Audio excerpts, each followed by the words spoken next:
Welcome sa DRS 2.0. Fresh at nagbabagang happenings ba ang hanap mo? Mga padabarkads man yan o mga trending topics? Pwes, sagutin natin yan. Kaya naman isubscribe nyo na ang ating channel para sa mga nagbabagang balita everyday. Welcome back again sa ating YouTube channel mga Kadabarkads, and for today's video ang pag-uusapan natin ay tungkol sa mga importanteng kaganapan sa loob at sa labas ng Itbulaga kay Bimby. Kamusta na nga kaya siya? Bakit wala pa rin siya sa programang Itbulaga ngayong araw at ano itong inireveal ng family doctor ni Miss Chris Aquino? 3 times daw pong nag-diagnose si Bimby ng pneumonia, and syempre pag-uusapan din natin itong nakakaiyak po na statement ni Miss Chris Aquino. So lahat yan ay tatalakayin po natin, pero bago po ang lahat, congratulations muna sa TBJ Facebook page dahil meron na po silang 4.7 million followers. Parami na po ng parami ang followers ng Itbulaga mga Kadabarkads, no?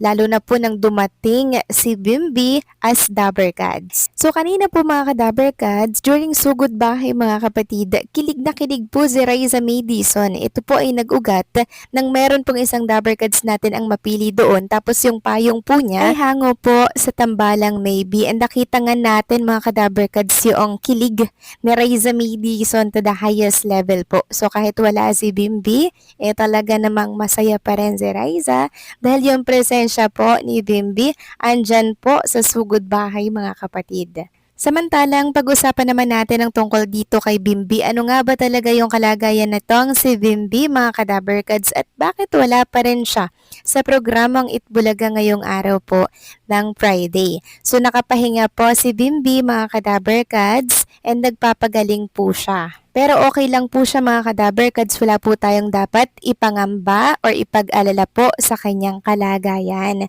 Ayon nga po dito sa isang netizen, si Bimby pala hindi yan dapat masyadong mapagod. Dahil 3rd times na pala yan na na-diagnose ng pneumonia yan ay base sa statement ni Miss Chris. May friend kasi silang PhilAm family doctor at yun talaga yung tumitingin lagi sa kanila. Bawal mapagod ng husto palayang si Bimby, kaya pala bawal yan sa Sugod Bahay, mainit at napawis doon. Matrigger ang kanyang nararamdaman na okay mga Kadabarkads, 3 times na palang na-diagnose si Bimby ng pneumonia. And syempre, hinanap ko po yung statement na yan mga Kadabarkads kung meron ba yung katotohanan. At eto nga, meron pong lumabas ditong balita na meron ng statement si Miss Chris. Ayon po dito mga Kadabarkads, binalikan lang natin para po ma-justify itong nabasa natin. Sabi dito, I choose to share with you until now that Bimb had fever starting on Saturday night, July 8. It started as a bad cough and sore throat. Ulitin ko lang po mga Kadabarkads ha. Ito po ay matagal ng post, mga ilang taon na po ito. Binalikan lang natin dahil nga doon sa diagnosis ng isang doktor kay Bimby na 3 times na pong nag-suffer ng pneumonia. Monday, July 10, Dr. Henry, our PhilAm friend, who thankfully has been so kind to me and my sons, came by to check on Bimb. I felt my heart crumble because Bimb from Dr. Henry's assessment have pneumonia. 3rd time na for Bimb. His second bout with pneumonia happened during the initial pandemic lockdown when we were in Puerto Galera March 2020. My bunso has had asthma since he was 9. But as a baby all the way until he was in grade 1, Bim suffered from skin asthma, and from childhood till now, he has many of my environmental allergies. So bukod po sa pneumonia mga Kadabarkads, ito palang si Bimby ay may asthma rin. It was the worst feeling in the world, as most parents would agree. When your family doctor says you are not allowed to go near your son and help take care of him because you're undergoing immunosuppressant therapy using chemotherapy medication. Thanks God, Bim's Kuya Josh stubbornly refused to leave the connecting room where Bim had to stay.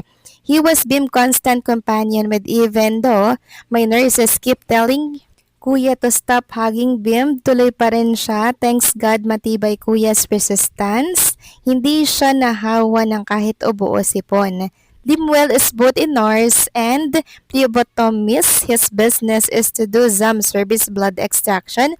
He did my blood extraction Tuesday, July 12.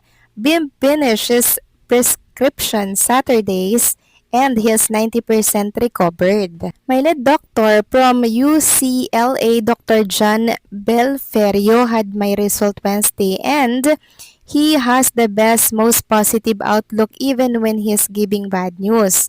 I try to explain my current situation without using too many medical terms. They'll be in art cards along with some pics to help you understand where I am health-wise and what a long battle I have.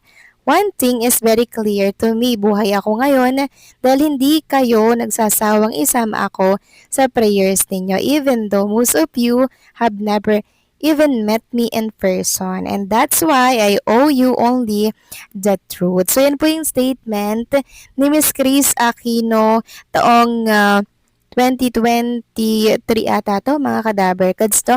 Ito ay binasa natin to justify lang mga kadaver cards. Ito palang si Bimbi ay third time pong na-diagnose ng pneumonia. Tapos may skin asthma pa siya mga kadaver cards. Kaya medyo sensitive po talaga ang kalusugan nitong si Bimbi. Ngayon ko naiintindihan na kaya pala hindi ito pwede ilagay sa sugod bahay mga kapatid. Kasi nga po mainit doon, 'di ba? Pawisin, pag pinagpawisan, syempre ubo-ubo agad 'yan, mga kadaver cards, pati trigger po yung asthma nitong si Bimbi. Hindi siya pwedeng mapagod, hindi siya pwedeng hingalin mga kadaver cards. Pero paglilinaw naman po dito na 90% recovered na si Bimbi. Kaya pala nitong mga nakarang araw mga kadaver cards, 'di ba? Parang panay po yung pag-iit bulaga niya. Sumama po yung kanyang pakiramdam. Hindi po talaga siya pwedeng mapagod. Kaya tama lang mga kadaver cards na paminsan-minsan lang nating makita at mapanood makasama si Bimbi sa programang Itbulaga mga kadaver cards dahil hindi pala talaga siya pwede pong mapagod. Nitong mga nakaraan talaga kasi taping talagang pinasukan niya po yan, live show, pinasukan niya din po. Kaya naman, better magpahinga na lamang po si Bimbi, mga kadaver cards, para po sa agaran niyang paggaling. And also, sana po idalangin or isama rin po natin sa mga prayers natin, mga kadaver cards, ang kanyang fast recovery para nang sa ganun po mga kadaver cards ay makita at makasama na po natin siya sa programang Itbulaga. At sa mga nag-aalala po sa kanya, huwag na po kayo mag-alala, okay lang po si Bimbi. Kayang-kaya niya po ang kanyang sarili, pahinga lamang po talaga ang katapat ng kanyang katawan. Okay? So kayo ba mga kadaver cards, anong masasabi po ninyo dito sa update natin? Please comment down below and syempre don't forget to like, share, comment, and subscribe.